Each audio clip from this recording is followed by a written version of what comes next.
Всем привет, это канал Loud Sound, и у нас сегодня обычный обзор, но не совсем обычного бренда Steg, итальянского бренда, который принадлежит компании GT Trading, так же как бренд Audio System. Компания с более чем 30-летней историей, свое начало она взяла еще в 90-х годах.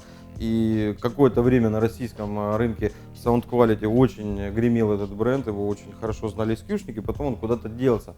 Недавно он появился, и так стремительно, с огромным ассортиментом усилителей, акустики, процессоров и еще некоторых вещей, про которые я вам сегодня попробую рассказать, но если честно, вот тот случай, когда ты вроде понимаешь, о чем ты снимаешь обзор, но есть очень много нюансов, которые встречаются только здесь, и больше я их нигде до этого не видел. Давайте начнем с того, что в принципе мне одновременно и нравится, с одной стороны, и не нравится, с другой стороны. В итальянских усилителях это такой нереально просто скрупулезный подход к качеству звучания, который приводит в итоге к некоторым абсурдным вещам, как то сложность настройки. Не каждый человек может взять и настроить этот усилитель. Однако вот то, что сегодня вам расскажу, многим инсталляторам, я надеюсь, поможет. Самое крутое, что мне понравилось из всех линеек, из всех коробочек, что мы доставали, из всех комплектаций, что мы смотрели, это перчатки. Вот зачем они нужны, если честно, я не знаю, но мы их сегодня оденем, чтобы не лапать усилители грязными руками. Итак, перед тем, как взглянуть поближе на усилители, я просто хочу начать с итальянского, остальные у нас производятся в Китае. Я должен объяснить, почему стало возможным возвращение Стега на наш рынок. На самом деле, эта аппаратура итальянская и очень дорогая, но GT Trading перенесли производство Стега в Китай, почти всех моделей, что позволило привести на российский рынок эту аппаратуру по доступной цене. Она не самая низкая, это как бы не дешевая аппаратура, ну и никаких заоблачных цен нет, кроме, наверное, вот этого, да? И еще пары моделей. Он стоит 70 тысяч. Усилители делятся на линейку OK, Competition, это усилители с бескомпромиссным качеством звучания и сумасшедшими настройками. Сейчас мы их посмотрим. Я вам расскажу, кто сталкивался с итальянскими усилителями, поймет, о чем я говорю. Почему-то вот такое только в итальянских встречается. Далее идет линейка ST, это AB-классы, более доступны, чем серия K, и STD серия, усилители компактные, класса D, более доступные по цене, чем серия K. У нас здесь есть итальянец, давайте начнем с него. Здесь мы сразу видим отверстия непонятные, они вот такие вот штучки. Если мы вставляем сюда эту штучку, вот она у нас на 110 Гц, мы получаем фиксированную частоту среза. Эти модули призваны делать более качественный срез, но у нас также есть обычное решение, но на фиксированных частотах. Не плавная регулировка, а 60, 80, 100 или 120 Гц. Мы видим здесь привычное включение-выключение кроссовера High Pass, Low Pass. И вот такую вот интересную вещь здесь, это переключение в режим моно, то есть мы будем получать сигнал только по одному межблочнику. И когда у нас включен этот режим, у нас работает вот эта вот классная штука, изменение крутизны среза с 12 на 24. И вот здесь же мы видим надпись, что это только в режиме моно. Почему сделали такую крутую вещь, как изменение со второго порядка на четвертый порядок крутизны, но при этом оставили только это в монорежиме, для меня загадка. Также для меня загадка, зачем было морочиться вот так с фильтрами. То есть если система настолько эскьюшная, а такие усилители применяются в основном в таких системах, то, как правило, эта система разруливается процессором, и усилители работают в полный флэт. То есть мы управляем всеми срезами, эквализацией, задержками, всем остальным на процессоре. 2 по 400 Вт, почти по полкиловатта. Здесь заявка в 4 Ома. Также здесь заявка, что он будет работать в 1 Ом, и при этом он будет отдавать 1,5 киловатта. То есть я бы, наверное, сказал, что это такой вариант, сделанный эскьюшниками, но они понимали, кто будет пользоваться. Другие здесь гораздо более доступные, в пределах 20-22 тысяч у нас стоит К201, К202. Еще одна, кстати, вот вещь, которая мне не очень понравилась в усилителях, это обозначение. Мы понятия не имеем, сколько мощности, исходя из названия. Нам нужно заглядывать в мануал. Идут названия по старшинству. То есть К2 это у нас обозначает серия K Competition 2 двухканальный. И вот 01, 02, 03, 04 по возрастающей идут модели более мощные. Я думаю, вы уже со мной согласны, что усилители не похожи на другие усилители, которые у нас есть на рынке, китайские, корейские. Вот итальянцы думают по-своему. Но на этом, даже на этом еще не заканчиваются у нас удивительные вещи. Если мы возьмем сейчас любой усилитель К-серии, мы увидим вот такую крышку. Если мы ее открутим, то мы увидим кнопку и разъем. В разъем вставляется некая карта, кнопка нажимается и усилитель переходит в режим распознавания настроек из встроенного процессора. Эти усилители все у нас оснащены, у нас даже, вот давай коробку какую-нибудь покажем, микропроцессор onboard. Пока коробку достал, обратите внимание, это тоже К-серия, но черная, потому что это ограниченная серия к 30-летнему юбилею сделана. Ну и на этом еще странности у нас не заканчиваются. У нас есть вот такая штука для подключения усилителя к компьютеру, и мы сможем произвести диагностику, посмотреть его состояние, посмотреть его историю, как он работал. Ну и это еще не все. Я слишком много раз, да, уже сказал, но и это еще не все, да? И еще будет, и еще не все. Вот есть вот такая штука. Это для подключения нескольких усилителей и их диагностики. Например, если у вас 10 усилителей в системе и какой-то там выходит в защиту или что-то с ним происходит, то подключайте все усилители и видите одновременно состояние всех. Это высший пилотаж, и это очень круто и как-то немного бесполезно, да, как ты считаешь, Денис? Насколько крутой подход вот к этой аппаратуре, это может понадобиться, ну вот из всех людей, которых я знаю, ну, наверное, там одному из 100 SQ-шников может пригодиться такая функция, но они ее добавляют, и она есть. То есть это действительно умные усилители, уникальные, с офигенной настройкой, офигенно звучащие и замороченные. Половина вам и не понадобится. Если вы покупаете такой усилитель, у вас, скорее всего, процессорная магнитола или процессор стоит, то вся вам нужно только вот безупречное качество звучания, чем стек, собственно, и славится. Стек уже не тот. Стек купили китайцы, это подделка и так далее. Очень много таких слухов ходило в последнее время. Мы провели спектральный анализ, да.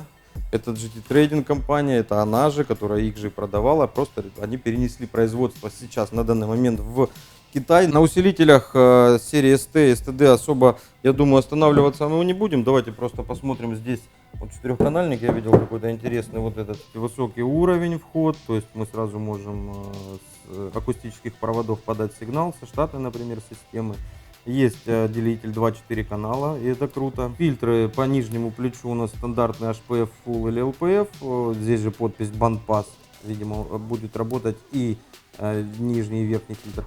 А вот сверху заморочка HPF Full и вот Duplicate, который, видимо, будет брать настройки с другого плеча. Цены, Саша, ты не называешь, мы не понимаем, какие цены. Назову порядок цен, чтобы было понимание. То есть самый дорогой, сказал, будет стоить 70, попроще будут стоить порядка 20-22 тысяч. Усилитель серии DST порядка 12, 13, 14 тысяч. В принципе, вот то, что вы сейчас видите, это все в наличии, будет больше в ближайшее время. Плюс мы ждем усилители именно итальянские, они будут дороже, да, чуть-чуть стоить? Чуть-чуть дороже, совсем чуть-чуть. Ну, дешевле айфона стоит, на самом-то деле, да? Процессор, ничего примечательного, в принципе, нет. Очень красиво выглядит, также собран отлично, как и все остальное, что мы сегодня видели. Есть оптический вход, 6 аналоговых входов, вход высокого уровня. Remote Out, обратите внимание, 2. Включаются ли они по умолчанию или можно их настроить с процессора, я еще не знаю. Поиграемся позже с этим процессором, я уверен. И 8 выходов. Также есть RUX, нажимается и крутится. Никаких доп. Кнопок нету.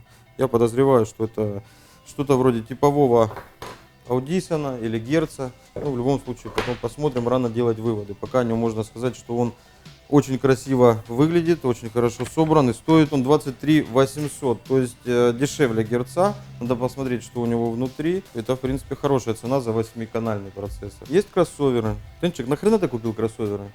Ты думаешь, мы их продадим? Да. Ну, кто в наше время покупает кроссоверы? Кстати, посмотри. Атенюатор покажи, как реализован. Видите, тумблер 0 плюс 3 минус 3. Выглядит как произведение искусства, действительно классная вещь. Просто мне кажется, что сейчас время процессорных систем, но никак не пассивных кроссоверов. Хотя, думаю, для людей, которые поэкспериментировать, да, любят. Вот, хотят они сейчас собрать систему на пассивных кроссах. Чем меня стек порадовал сейчас, я как окунулся, знаете, в то самое SQ. Сейчас увидеть такую вещь, настолько качественно сделанную на рынке, ну, это не нужно никому, понимаете? Сейчас люди едут в Китай, там заказывают какой-то усилитель, который мощный, и они его все равно продадут и заработают на нем очень хорошо и очень много. Здесь вот по вот этой штучке, которая отдельно продается, понятно, что люди до сих пор делают для тех самых SQ-шников, которых все меньше, к сожалению, потому что все-таки эпоха видео сейчас, люди предпочитают больше видео посмотреть, да, там поржать, причем хуёвые видео в основном. Но есть ценители до сих пор, и очень круто, что сейчас какая-то компания делает для ценителей даже вот такие вещи. Дальше у нас начинаются произведения искусства. Меня это очень сильно порадовало. Давайте начнем вот с обычных вещей, которые просто сделаны хорошо. Совершенно обычная двухполоска. Исключение составляет то, что металлическая чашка у Твиттера. Очень, очень здорово, добротно собрана. Ну, то есть никаких претензий по качеству сборки или по внешнему виду нет. Динамики очень приятно держать в руках. Корзина своя, фирменная у них. С антирезонансным покрытием, с хорошим охлаждением. Эта модель будет стоить 14 900, чуть дешевле серия, но более приятно выглядящим твиттером, прям такой модный, да? Если в дорогой у нас немножко портил вид вот этот вот провод, здесь у нас он в змеиной коже, очень круто сделан. 10 300 будет стоить недорогая версия. Дальше у нас отдельные компоненты, это медбасы на неодимовом магните. Это серия Принципе, или Принципе, я не знаю, или Принципе даже, я по-итальянски хреново разговариваю. Она стоит 8 800. Серия Императоре, я не знаю, как правильно. Покажи, как просвечивается диффузор. Видно? Вот тоже диффузор сделан из какого-то редкого материала, который добывают в очень ограниченных объемах, и то не на нашей планете, судя по всему. Также продается отдельно, без компонентки, стоит 10 400 вот за сам компонент. Здесь у нас неодим спрятан вот такой вот красивой штукой. Не знаю, передаст камера или нет. Очень богатый цвет. Коксялка за 5 400, штамп, да? Ничего необычного, небольшой ферритовый магнит. Очень добротно все сделано. Ты ее слушал? Да. Хорошо? Ну, вот это такое простое решение в задней двери, например, или, если нужно, без заморочек, пищалку некуда устанавливать. Также в модельном ряду есть среднечастотники. Самый недорогой стоит 8200, следующий стоит 9900.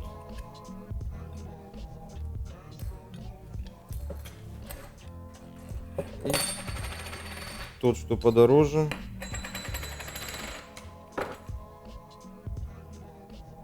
стоит 13 800. Это то, чего я так давно ждал. И очень много людей вместе со мной. Это штатная акустика для Mercedes-Benz. В новых Mercedes-Benz последних акустика, ну, медбасы в частности, устанавливаются в моторном щите слева и справа. То есть у нас получается как бы такие, можно сказать, сабвуферы, можно сказать, медбасы, и они стоят спереди. Звучит это, когда акустика хорошая, очень здорово, потому что бас у нас переносится вперед. Сделано все на штатных штекерах. Не надо ничего паять, ничего резать. То есть Стек позаботился о том, чтобы мы никаким образом машину не видоизменяли, ничего не резали, ничего не дорабатывали. Мы просто вытаскиваем штатную акустику на очень хреновых ферритовых мини-магнитиках. Нам нужно 2 таких динамика, 2 динамика в моторный щит и 2 твиттера. Это все продается по отдельности. Например, в том же C-классе 205 в самой пустой музыке там отсутствуют твиттеры в принципе. Можно их просто туда установить, отдельно купив твиттеры. Можно менять всю систему в сборе. Нам остается сейчас ответить только на один вопрос. Лучше ли эта система будет, чем заводской бурмистр? Потому что, например, в том же E-классе бурмистр выходит недорогая комплектация 250 тысяч, дорогая порядка 600. В C-классе такая аудиосистема бурмистр, как доп. Опция, стоит порядка 80 тысяч. У нас же весь комплект акустики выходит около 50, да, по максималке, если брать. И плюс нам нужен для этого будет, конечно же, процессор с усилителем. А это уже немножечко отдельная история. Скоро у нас будет обзор по Audiotec Fisher процессорам и усилителям Match, которые у меня в обоих Мерседесах уже стоят. Я их тестирую на себе, так сказать. Вместе с этой акустикой, такой процессор с усилителем, без необходимости что-то резать, изменять, паять и так далее. Это будет просто супер крутое решение сейчас на рынке по доработке штатных аудиосистем Mercedes.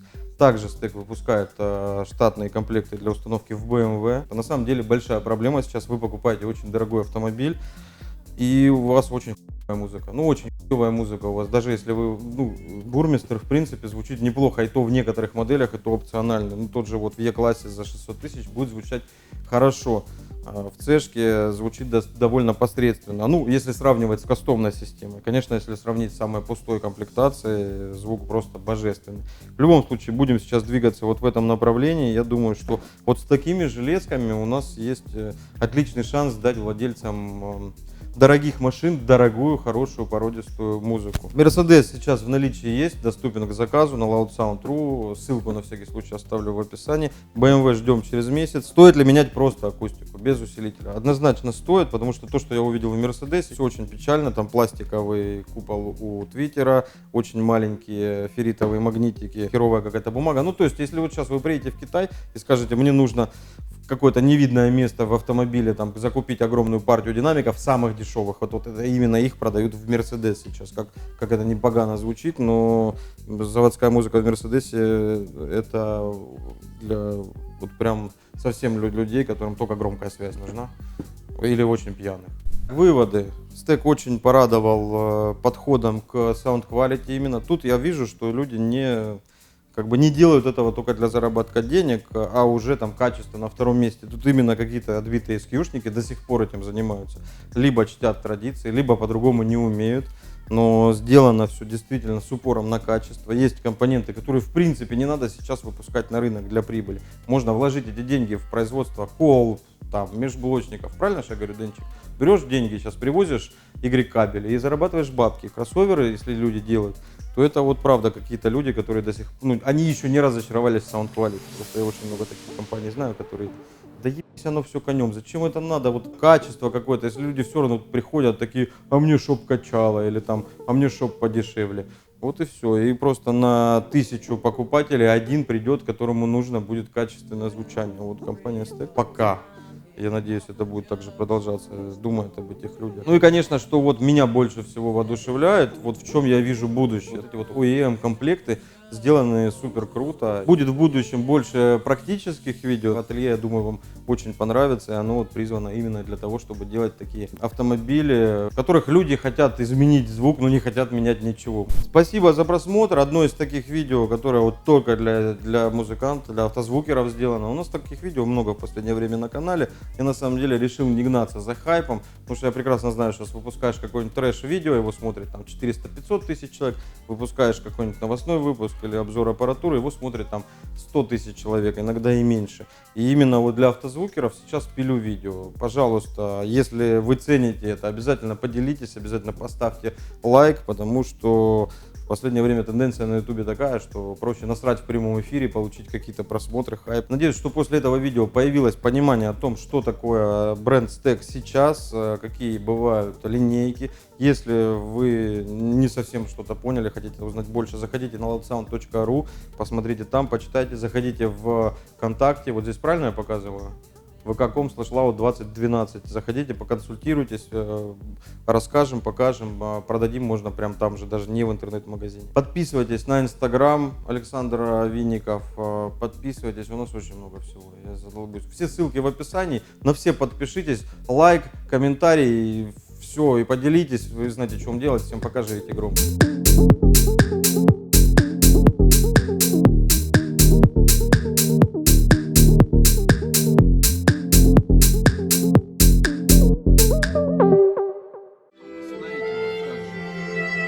Я должен запечатлеть этот момент.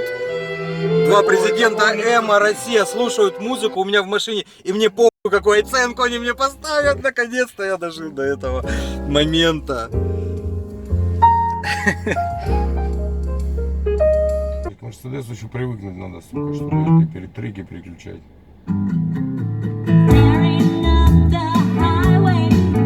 С одним медбасом.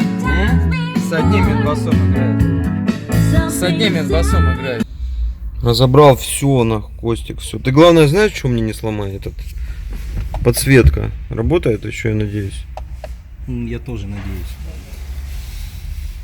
Да, вот пусть подсветка хотя бы работает, все остальное вообще по барабану.